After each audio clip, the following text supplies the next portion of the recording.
I think the number one piece of advice is don't be afraid to be vulnerable. Um, Sharing the moments where you feel upset, or you just don't feel joy. It's sometimes it's really hard to even identify what it is that you're feeling, but it doesn't feel right. Those gut instincts, they're telling you something. And I think people have the tendency to ignore them because they're perceived as being weak or not strong. But those feelings are really important, and they say a lot about how you're who you are, why you feel the way you feel, and they're always valid. And I think that's really important.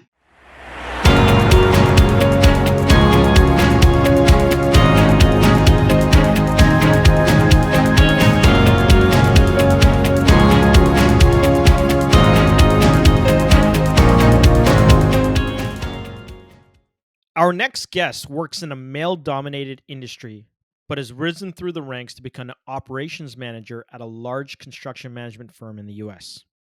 Recently being featured in a New York real estate journal spotlighting women in the building services industry.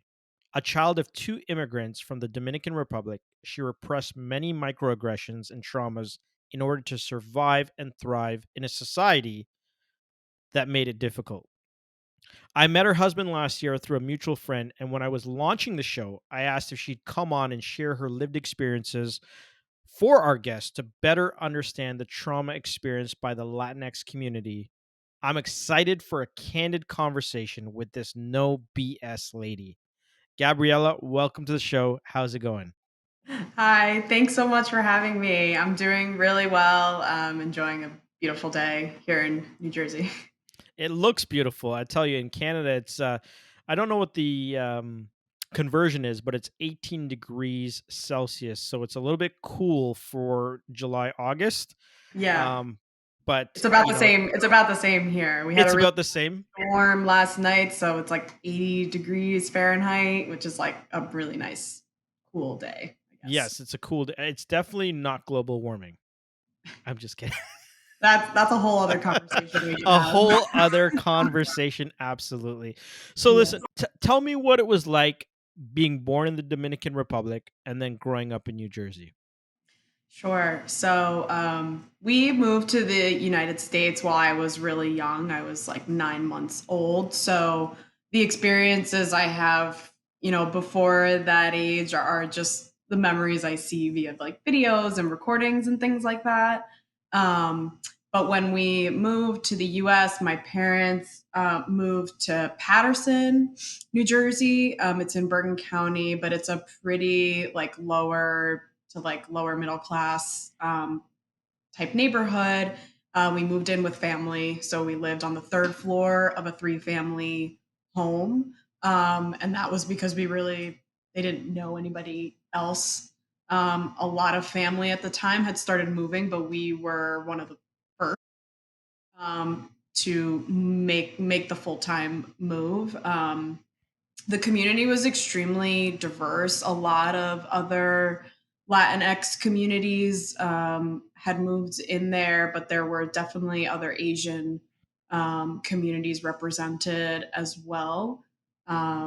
So during my time there, like I fit in with a lot of other kids, and our shared experiences I think were very very similar. So it felt familiar, it felt normal.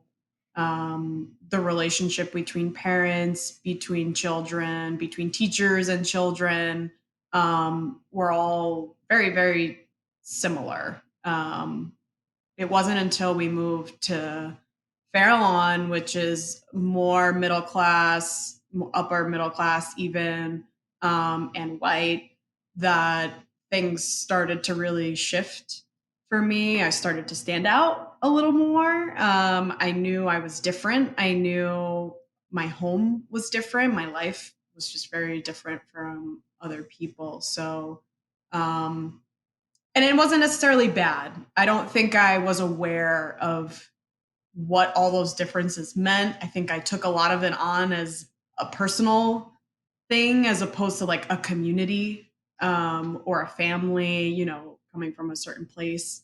Um, but it was more or less fun. When more of my family did end up coming, we all moved. We were all always very close in proximity, so we got together very frequently. My cousins were my best friends. I often forwent going to like big parties at school, with school friends to go hang out with my family. So we were very close and supported each other really. When I look back, my parents worked really, really hard to set up the life that we have now. Um, and it wasn't without the help of my family, like being really close, that we could have done that. And I wouldn't be where I am today without that network and that support. So, um, it was looking back, there's so much from that time that I'm still learning about what it meant, how it's made me who I am. But for the most part, it's been positive. And like looking back, my memories are mostly good and fun and like filled with joy. But it was definitely difficult. And I think I'm dealing with the difficulties now as an adult as I try to pave my own way in the world. I've realized like how my decision making process has, come from that part of my life. Um, trying to make friends these days Yeah. is tough. And like that whole process, I think you learn when you're a kid trying to make friends too. So,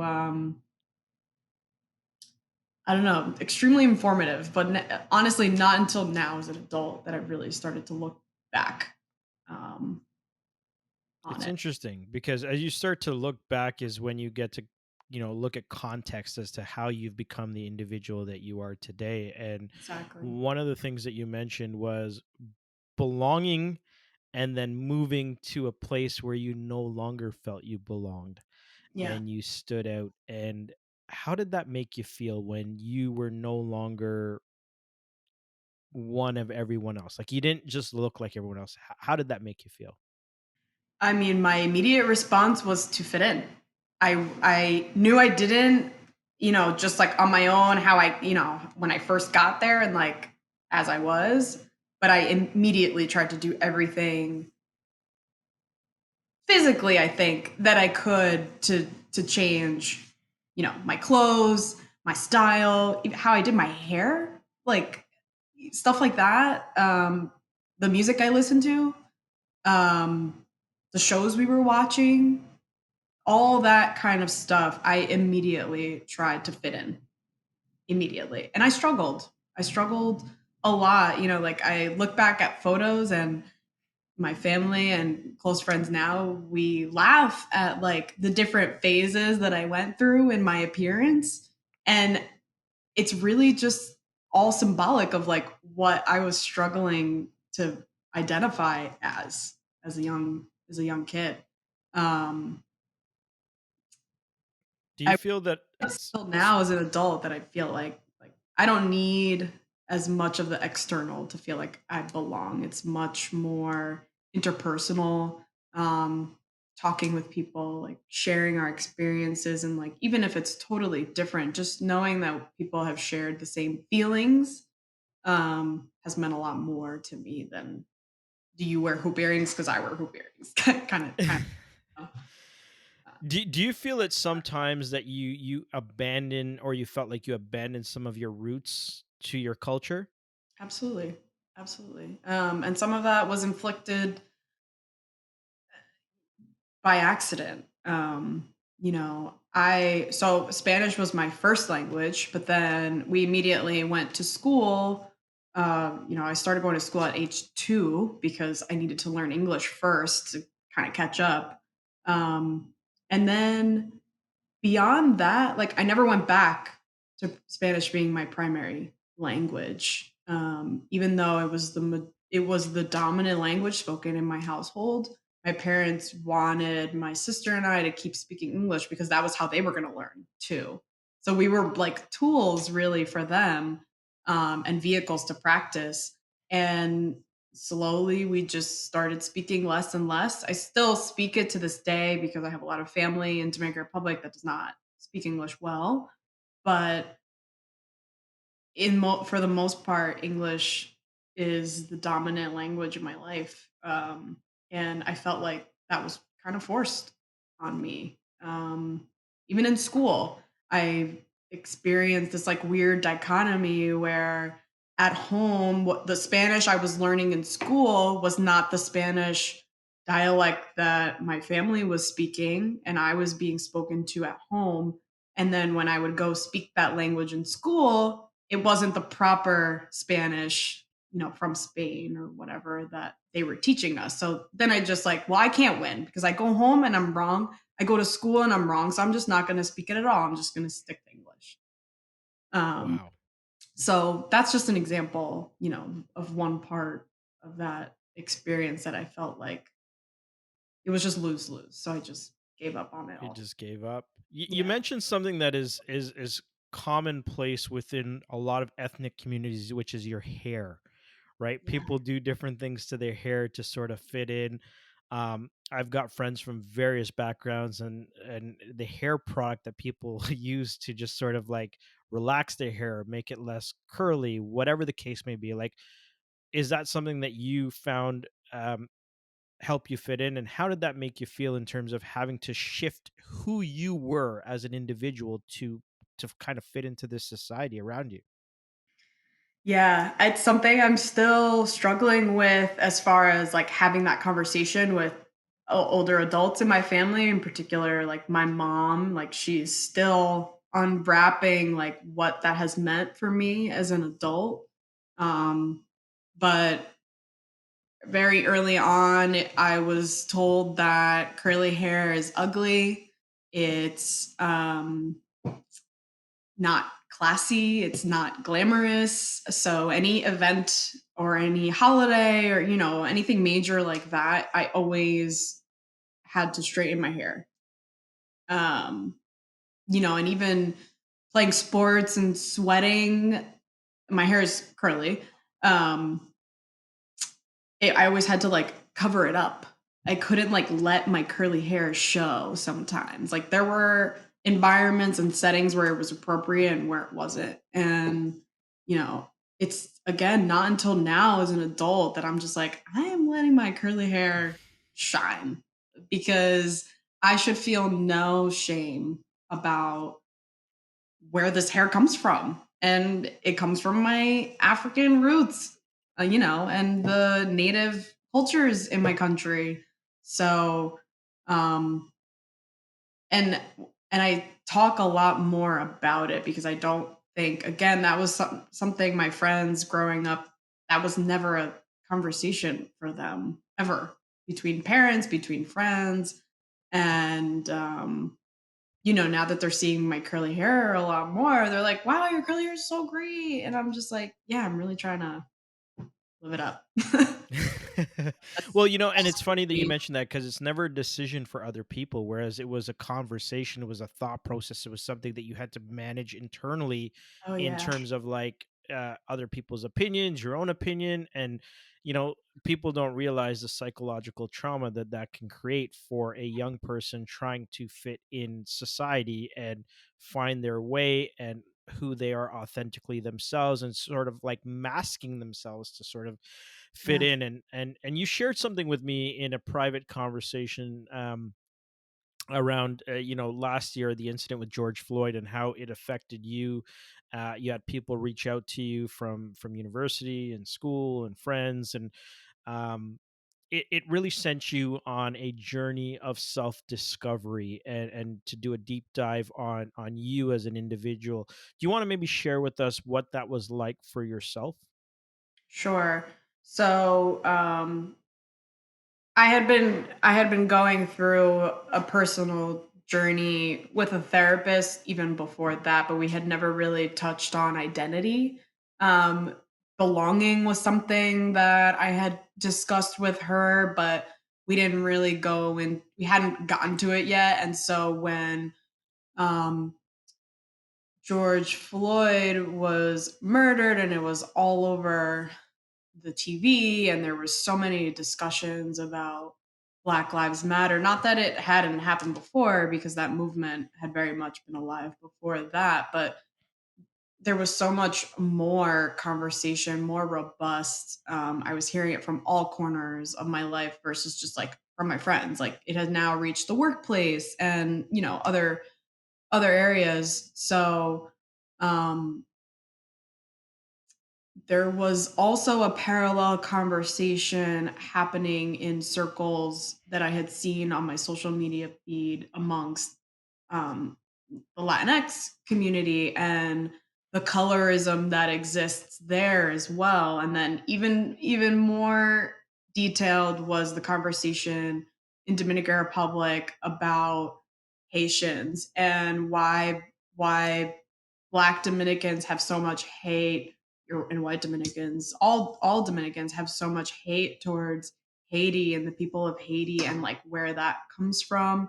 It's something that I just learned by default and I never really questioned. Um, but also like the colorism that exists in my own family. Like I'm pretty olive, but like I'm pretty white as far as the spectrum goes. But my grandfather is Black, and he refuses to identify as Black. So there were so many conversations we were trying to have, and people just kept pushing back. They were getting offended, and I just like didn't understand it.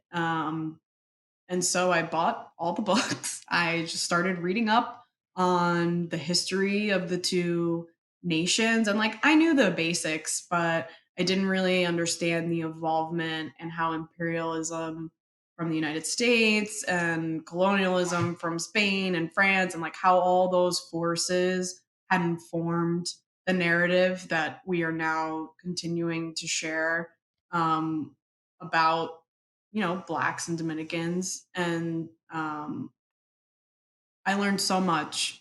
And there's still so much work to do. It's never That journey is never going to be over for me, but I feel just so much more comfortable about myself, knowing the history, and that again, just like it is in the US, it was systemic. It wasn't like someone just made a choice or it was a personal attack. Like the system was built that way.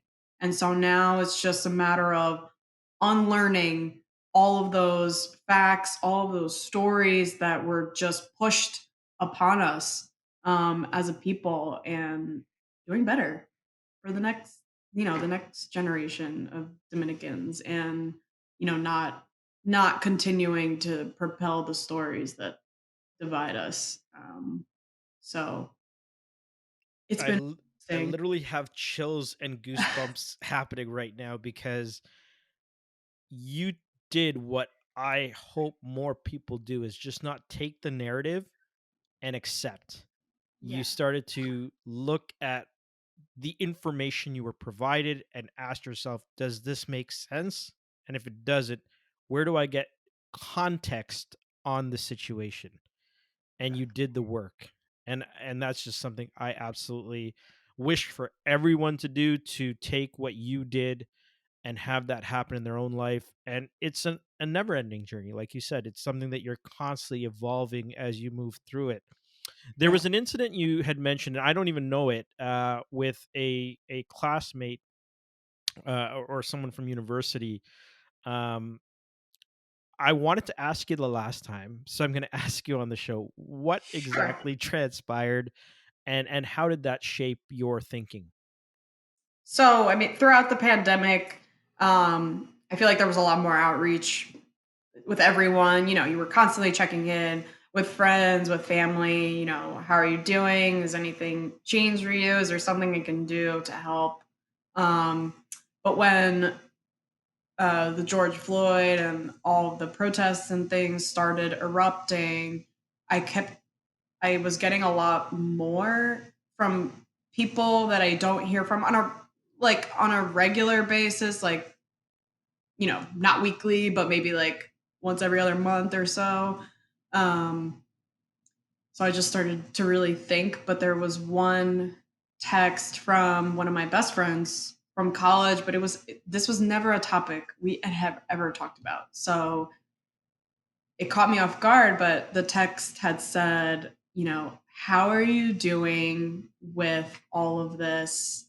I think back to a moment in college where we were at a party and someone had asked you about your, like, where you were from, because you confused them based on my last name, how I looked at the time. And she said that I was just like I just answered it like it was a question I get all the time. And then I just turned around and I just kept walking. And I was like, I don't recall this memory at all.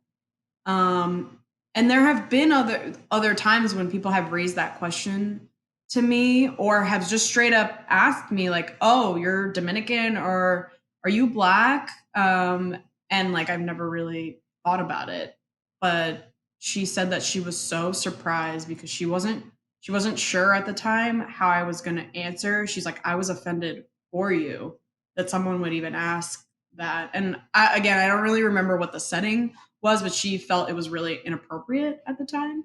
Um, and I just didn't remember. And I was like, wow, I don't even know how many more of these experiences I have blocked from my memory because they were just too harmful um, at the time. And I just started going down the spiral of trying to think about other experiences. And it kind of scared me to think about how quickly someone else was to pick up on a microaggression like that. And I completely disregarded it and pushed it out of my memory. Um, Definitely, and I don't mean to cut you. I apologize. But it was just I've noticed this as well, where being of color, you have certain instances that they happen so frequently that they almost you become numb to them in a way. Versus someone who's robotic. never experienced that, it stands out because to this individual, your friend, she remembered that years later.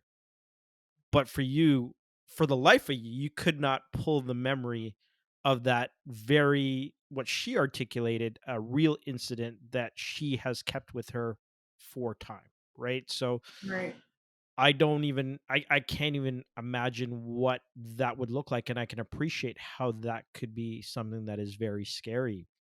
You Yeah. know, you speak so openly and honestly about mental health and trauma experience and microaggressions. What would you share with our audience who might be struggling with some identity issues or microaggressions or any of these things? How would you maybe share with them some information on how they can capture their own well-being and ensure that they themselves are good? I think the number one piece of advice is don't be afraid to be vulnerable. Um, Sharing the moments where you feel upset, or you just don't feel joy. It's sometimes it's really hard to even identify what it is that you're feeling, but it doesn't feel right. Those gut instincts, they're telling you something. And I think people have the tendency to ignore them because they're perceived as being weak or not strong. But those feelings are really important and they say a lot about who you are, why you feel the way you feel, and they're always valid. And I think that's really important. I've learned a lot, especially over the past year and a half with COVID, that being vulnerable with other people and sharing, even if it doesn't return what you're expecting, often provides really rewarding conversations and experiences with people. And you learn a lot about your friends, your family, and yourself. And it wasn't until I started being vulnerable more openly, that all of these experiences and lessons about myself really came to light. So, I'm not saying you need a therapist, even though I highly recommend it for everyone. I realize that's not a privilege that everyone has. Just talking to your close circle can offer some of the same benefits. But that requires being extremely honest and open and transparent, and not just sharing what you think is valid, but the whole story. Um, because someone else is going to find that one detail, and that's going to change the entire message, or your perspective. And I think that's really, really important. I'm so inspired by your vulnerability. And I think when we can get to a place of being vulnerable and having those tough conversations, is when we can actually start to see some change and start celebrating differences and respecting other individuals for where they're coming from based on their lived experience. One of the things you talked about earlier was around these conversations reaching, because it seems like in your friend group or your network and family support system, you've had these dialogues, but for the first time they started to reach into the workplace where these conversations wouldn't typically be had. What was it like? Because you work for a very large firm with multiple offices across the US. What was it like to experience that for the first time in the workplace? Scary.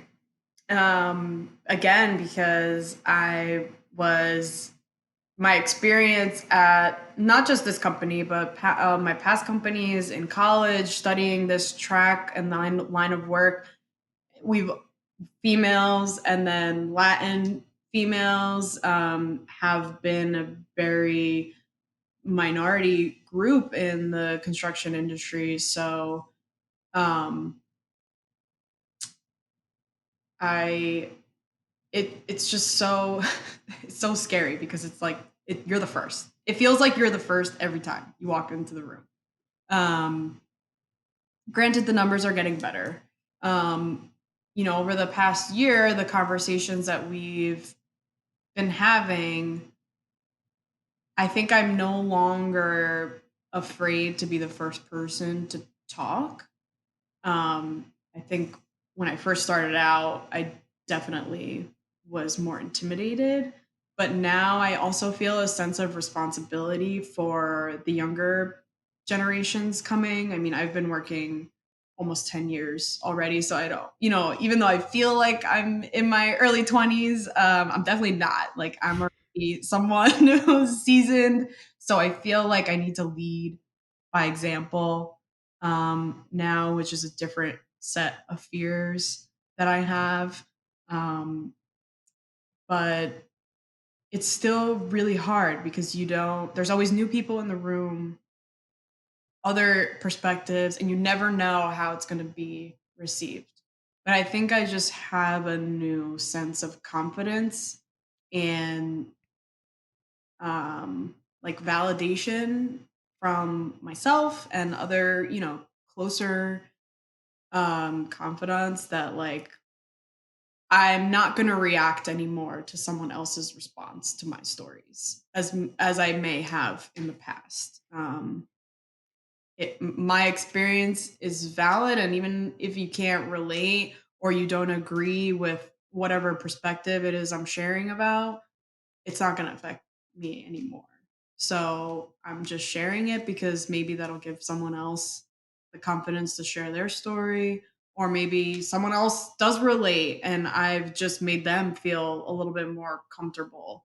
I think for me now it's about the next group. Like, how can I help them not feel the things that I may have felt earlier on, in my education, in my career, um, so that they can get there faster, and not wait until they're into their adulthood to feel confident, or, practice the things that we're talking about and doing the work.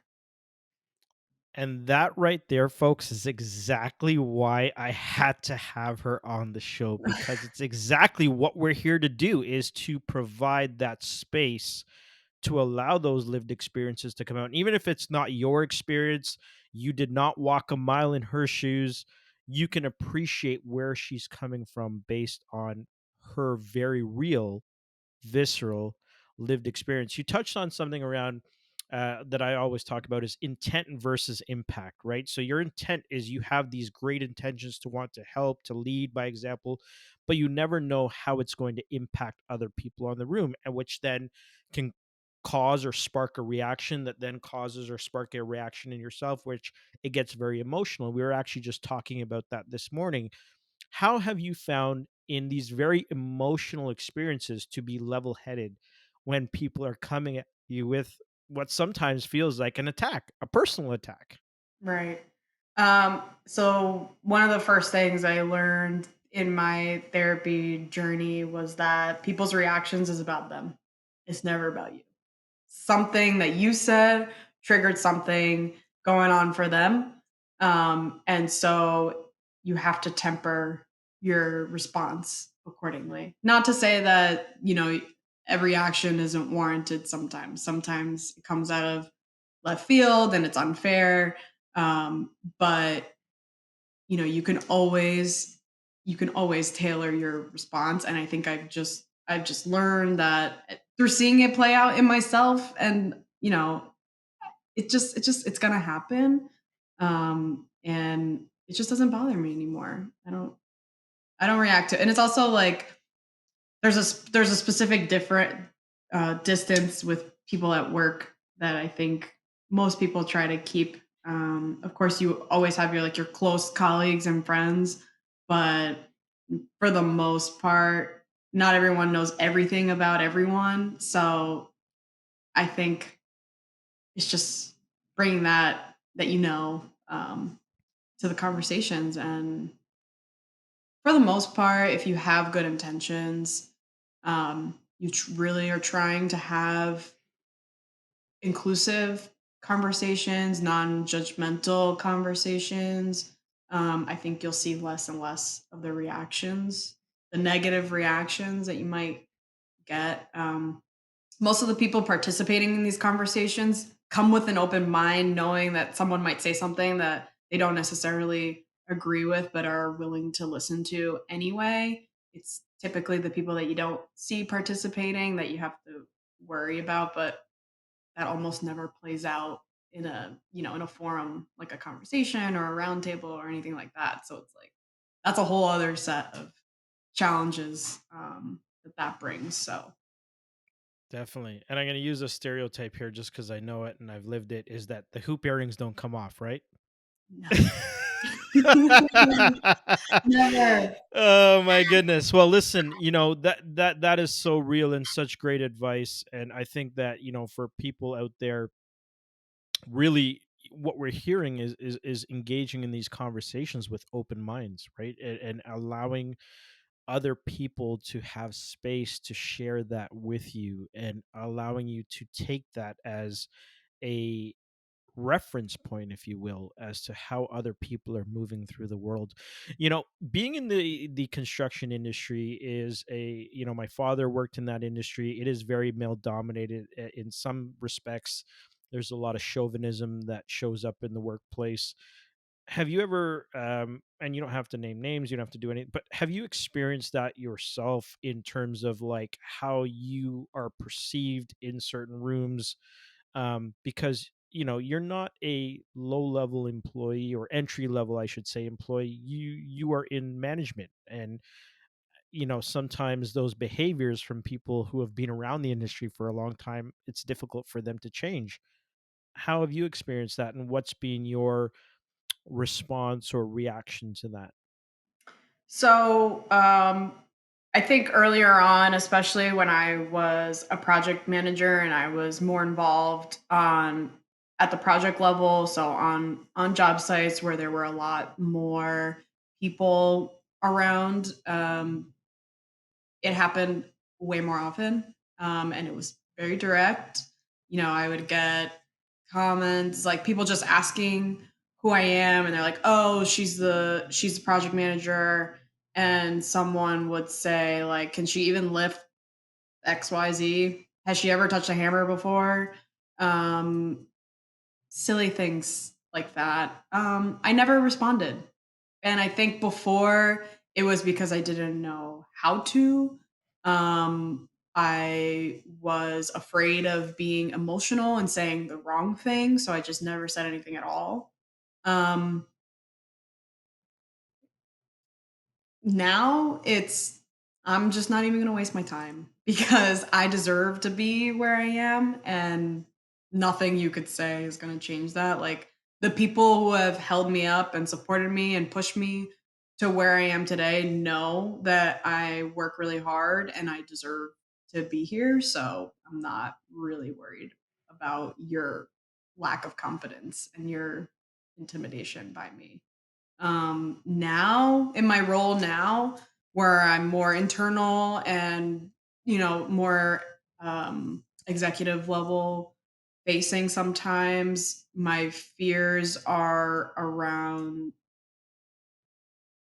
just like not being good enough. Um and that, I think, comes from this the industry is really all about experience.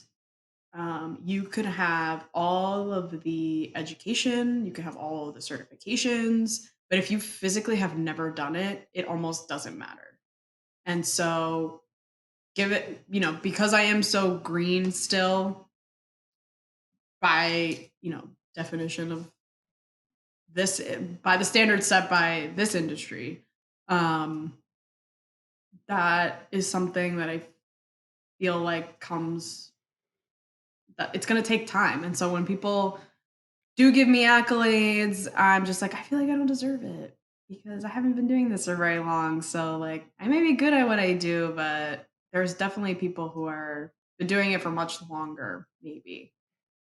Um, but nobody ever says anything bad anymore. So, I think having the right support really matters. So my boss is a male, a white male in this industry, and he knows how important it is to go above and beyond to support me in a room. And I think that really matters. So finding the right partners, the right sponsors, the right mentors, they're really gonna support you even when you're not feeling 100% yourself. I'm encouraged. I'm encouraged by the road ahead.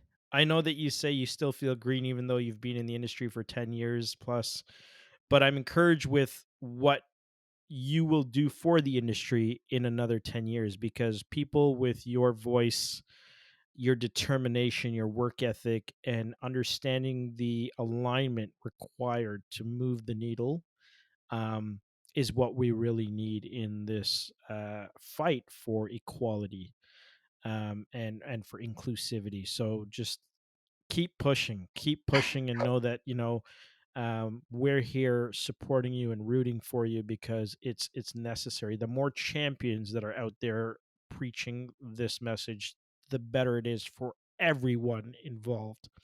Um, you speak, excuse me.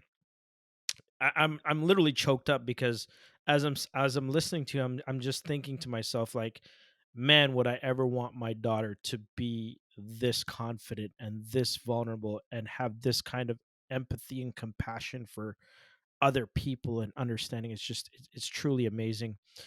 You No, know, that means a lot to me. Thanks. you're welcome.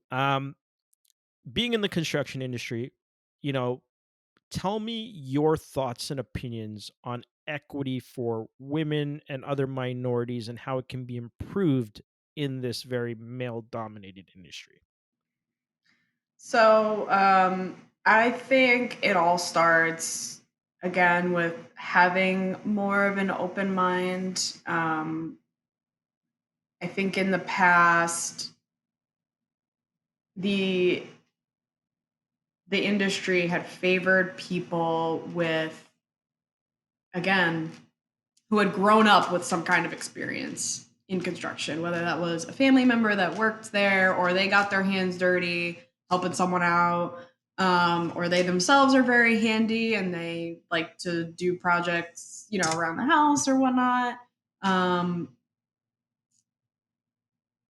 I think that experience favors males.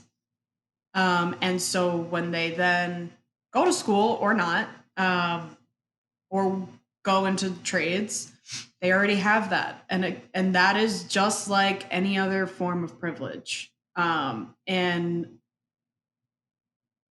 I think we need to like forget that, when we're considering candidates, whether for school and undergraduate and professional, um, because it just doesn't say anything about people's potential anymore. And we all have to give people that blank slate at the beginning. Um, and I think that's true. I think you could say that for any any anything. And I know that our society places a lot of value on internships and experience, but like really what experience does anyone have before, high school, if that's where you started, or college if that's where you're starting from? Like, were people paying attention? Do they remember? Were they just getting coffee? Like, it's all just ink on paper. A lot, even like there's fibs in resumes all the time. I just like, let's just let's think about who people can become and like what their goals are, and coaching and education, and like where is that opportunity? Like, that's what I want to focus on. I think for women in particular, there has to be more accommodations made for the things that they want out of their life. We never have to consider that males are going to take a break at some point, and females, that's like a constant conversation that's happening. And I think we need to get away from that. Um, I mean, there's like this boys club environment also, and this like camaraderie. Um, I think those need to be a lot more inclusive. Um, and I, open. I feel like there's openness that needs to happen, like calling things out when you see them. There's so much. There's so much that can be done still. But I think it all starts with having an open mind, people being honest, people being vulnerable, and letting people know when they feel uncomfortable or things don't seem right. And then the company and the industry has to have the will and the support to be able to do something with what people are saying, whether they want change, or um, they need financial support. Like, people have to step up to the plate and put their money where their mouth is at some point, saying that they feel the industry should be in a certain place, or they want to support certain groups of people or organizations. Like, okay, well, there's ways you can do that, not just saying you want to do it. So there's a lot to still be done, but for the most part, I think companies are taking a step in the right direction with just at least having conversations now, because we didn't have that knowledge before. Like, I'm talking from my perspective, like even 2 years ago, we didn't know about people's experiences, and now that we know, there's like, oh, we're uncovering a lot, and so there's a lot of work to be done. And it's interesting. A lot of companies, I've been asked as this is new for me, discourse and what we're trying to accomplish and moving the needle in diversity, equity, inclusion, and belonging. And for a lot of companies, they ask, what is the business case of diversity? Because the corporations or the businesses are meant to make profit. They're providing a valuable product or service to their marketplace. They're being paid in kind for that, but never do we think about the people that make that happen, and what are they dealing with internally? And you have these ERGs and support systems, but around diversity and inclusion, are people's having a seat at the table, and b allowing their voices to be heard. And then what most people don't realize is once their voices are heard, we are looking for how that actually plays out in the days and weeks and months and years to come, because Right. there's a lot of people who have made commitments to diversity, but that's all they are commitments. You mentioned a few times on this recording that we're talking about doing the work. Yeah. What does doing the work mean to you? I mean, it is putting your words into actions, being the change that you want to see. Um, there's so much that goes into it, but it's just everything beyond setting the goals and intentions. That's what it is for me. Like, you want to be a certain person, how are you going to get there? You want to hit certain goals, how are you going to get there? Like, and then doing the work is taking those steps that you're saying, um, and holding others accountable. That is that's the work, and I think that's kind of the middle of where everyone is right now. They're still defining what that means for them. um, Companies are trying to figure out how to achieve the the goals that they're setting out. And obviously there are constraints. I don't think anybody's saying that there's unlimited funds. No, no, no, no. But um, or people or resources. There's so many things, but that I think that's the work that people are doing right now, figuring out how to get there. And then in a year, 2 years, 3 years, that's when we'll see the results of people setting out to do the things that they want to accomplish. It takes time, for sure. And I think that's the one thing that people I would encourage to temper your expectations in terms of the results, because it does take time.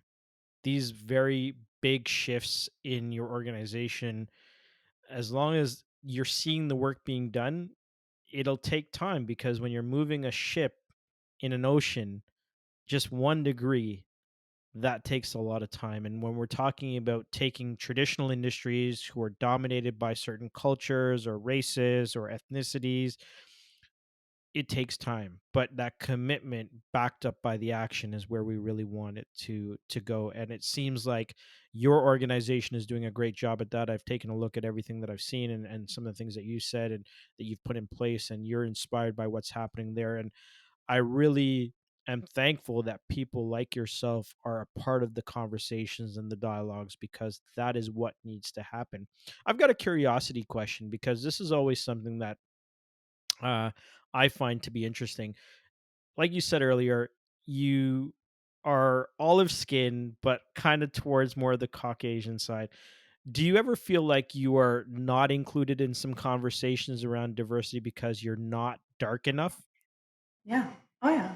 Absolutely. That's I do feel like that's been my experience, not just with race and the color of my skin, but a lot of other groups of people. Um, and again, it just comes back to like having conversations, being open. Like, I needed to tell people that, like, I identify as Black. So when you're talking about Black people, like, I want to be included because that's something that means a lot to me. And it may not look like it, but I do. So I command that respect because, like, that's part of who I am. Uh, Um, but yeah, absolutely. It's been really hard because you're also like, people just want to label you as, I don't know, just like trying to be be all the things. I don't even know what the word is, but I don't know. It is what it is. It's complex, right? And I think that that's where people, we respect people's right to choose their gender identity. At the same time, where you have Black ancestry, you are clearly of a darker skin tone. People pigeonhole you into a box, but at the same time, you want to be included in the conversations because not only is it personal to you, but it's also, as you mentioned in your leadership, important for the next generation. So you're not just thinking about yourself, you're thinking about other women who are coming through your industry that will be affected by the things that you were affected by and are now, obviously seeking support outside of just work related, but like the whole identity aspect, right? So about respecting people. Thank you for being so vulnerable and honest. We ask everyone this question, and I'm really interested to hear your take is how do you think as a society we can move closer to a culture of belonging and respect? I mean, I think it all just comes down to understanding that we all want that feeling of belonging. It's a human need, and every human is in search of it. So, with that understanding, I think we need to be more vulnerable with others. That includes strangers sometimes. Um, I think we need to let go of a lot. I think we have to unlearn a lot um, through history. What we've been told, and do relearn it ourselves. Like do your own research, use your experiences, what you've heard from others, and form new opinions. Um, and that's a cycle. I don't think that it stops, and I don't think it only happens once. I think you have some experiences, you form an opinion, or you have you make a judgment call, and then at some point that's going to get disrupted, and then you have to reevaluate again based on all the new things that have happened or the new stories you've been told, the new information you've gathered, and then you continue, and like that constant improvement and evolution, that's going to get us to a better place. But I think everybody has to take it upon themselves to be more open, be more transparent, willing to listen, like really listen to other people and the stories that they're trying to tell. Um, and that'll make us a better race in my mind. I love that. The human race. Yeah. Gabriella, thank you so much. Where can people find you? So I'm not super active on social media. That's a boundary I've created for myself. But I am on Instagram. My handle is at Gabby Lachapel, GABILACHAPEL. I do have a Twitter, but do not tweet. It's mostly um, it's mostly like angry tweets like as a customer, as a consumer. Like angry rants at like United Airlines and things like that. It's funny. I got Twitter for that same reason because I realized that they would actually respond to customers there. Yes, exactly. So probably not worth a follow on Twitter handle anyway there too. That's amazing. Well, thank you so much. And there you have it, folks. The truth according to Gabriella Lachapel O'Brien. Thank you Thank you for being so a much. guest on our show. Appreciate Thanks you. so much for having me. It's been great. You're welcome. Thank you so much for listening. Our show is sponsored by Discourse. We build belonging into the DNA of DEI. You can visit us on the web at discourseagency.com or check out our YouTube channel, Discourse Agency. Make sure you hit that subscribe button, leave a review, drop a comment, and most importantly, share it with a fellow human. Thank you so much for your support. And remember, your truth is your experience. Bye for now.